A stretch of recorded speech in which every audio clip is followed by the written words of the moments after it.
Ketika istri gendut berubah langsing setelah disia-siakan part 18. Jangan lupa, kamu sudah mengucapkan talak 1, bisik Nena, lalu memutar tubuh untuk berhadapan dengan papa dari putranya itu. Raswan serasa tertampar karena diingatkan di waktu yang tepat. Sekali kamu berniat menceraikanku, Mas, harusnya kamu pantang mundur untuk mewujudkan itu, Mas.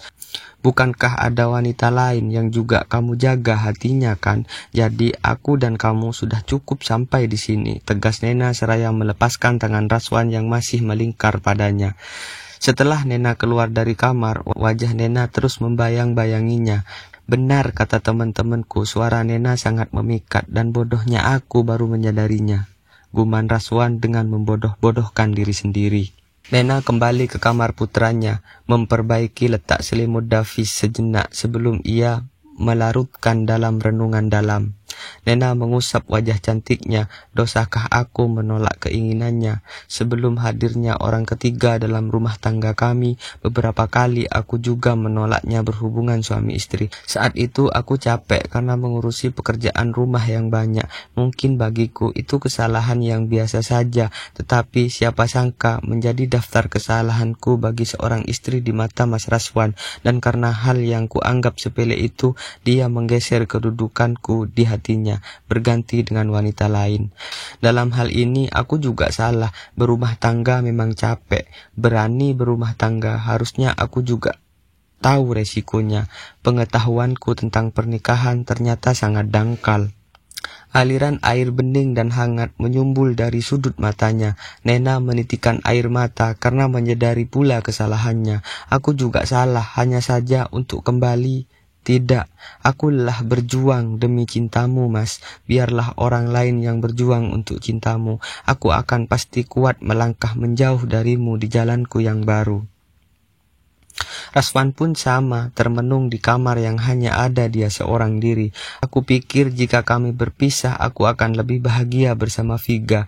Namun saat sudah di garis batas perpisahan, hatiku tiba-tiba goyah. Tidak mungkin meraih Nena lagi. Pasti aku sangat mengecewakannya. Sudahlah, aku tetap pada keputusan bodohku saja, meninggalkan keluargaku yang sebenarnya mulai berat untuk kutinggalkan. Petir menggelegar, udara dingin semakin menyeruak, membisiki kata-kata perpisahan. Raswan melempar tubuh keranjang, tak sanggup berpikir lagi. Beberapa hari berlalu antara Nena dan Raswan. Meski dalam satu rumah, tetapi mereka jarang sekali berbicara. Kamar pun sejak awal telah terpisah.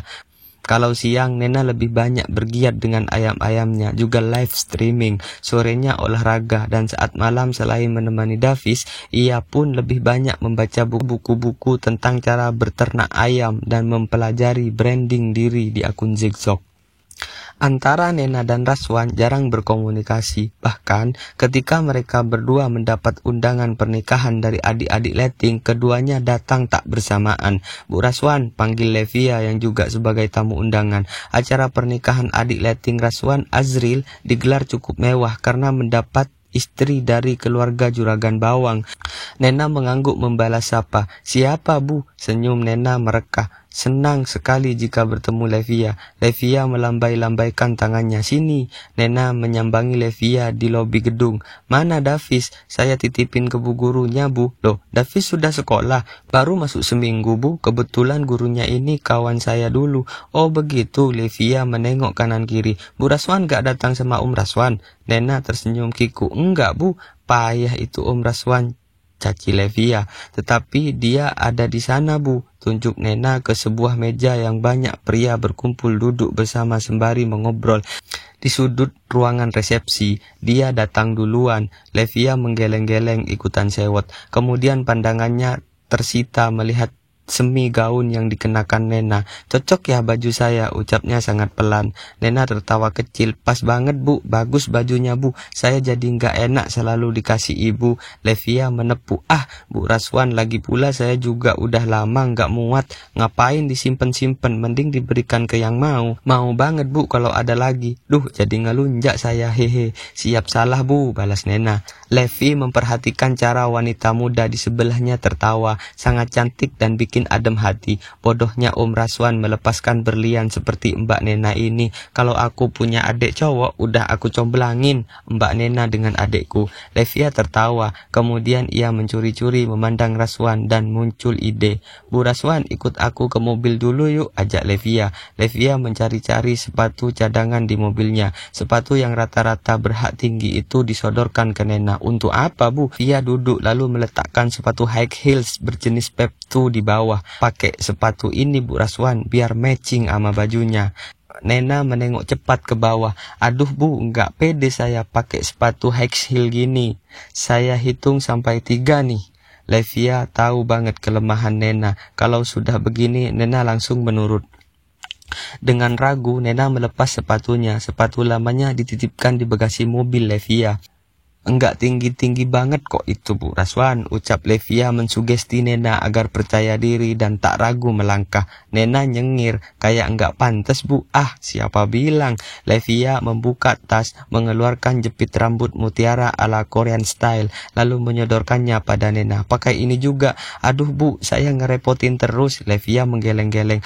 Ah enggak, saya seneng lihat Bu Raswan makin cantik, ujarnya dengan seulas senyum. Dengan gerakan cepat, Nena telah meletakkan jepit rambut di rambutnya dengan beberapa mutiara meliuk di jepitan itu. Sederhana tetapi elegan dan terkesan glamor. Tunggu, kayak ada yang kurang ya, lebih mengelilingi Nena, melihat-lihat semi dressnya itu. Ini tuh kerahnya sebenarnya jatuh ke bawah loh, model Helter Sabrina. Iya Bu, tapi saya nggak pede kalau bahunya terlalu turun. Tali bra saya kelihatan, ungkap Nena malu-malu. Bu Raswan, pakai bra yang talinya bisa dilepas nggak? Iya Bu, bisa dilepas. Ya udah, lepasin aja tali branya. Waduh Bu, kalau melorot gimana? Levia terkekeh, mana bisa melorot, segede melon ijo gitu. Kalau yang dadanya datar, iya bisa melorot. Bu Raswan kan penopangnya mantap tuh. Wajah Nena memerah. Ibu bahas-bahas itu, saya jadi nggak pede. Udah cepet Bu, lepas aja talinya, saya bawa peniti, nanti disematkan di belakang biar lebih aman. Nena pun disuruh masuk ke mobil. Kaca mobil yang gelap tak bisa diterawang dari luar menjadi tempat memperbaiki baju dadakan. Nena melepas tali bra. Kemudian Levia memperbaiki bagian kerah halter Sabrinanya yang seharusnya jatuh ke bahu. Baju bahu terbuka. Levia tersenyum puas. Sesuai dugaan, jepitan yang tadi diberikannya pun cocok dengan rambut hitam Nena. Widih, mantap betul, supermodel Misna, ucap senang Levia. Mereka berdua kembali ke gedung, jalan bersisian. Ah, Ibu bikin GR, serius loh aku. Bu, sama siapa kemari? Tanya Nena. Saya datang sendiri, Bapak kan masih sekolah.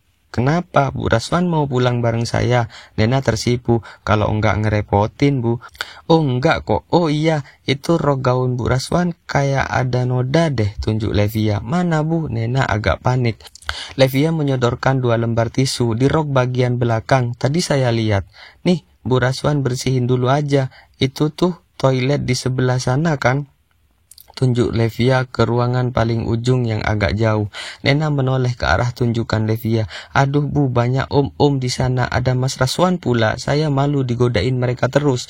Levia enggak habis akal. Daripada enggak dibersihin Bu, nanti eman-eman loh gaunnya rusak. Soalnya bahan begini enggak biasa kalau kena bahan campuran lain. Nanti warnanya belang.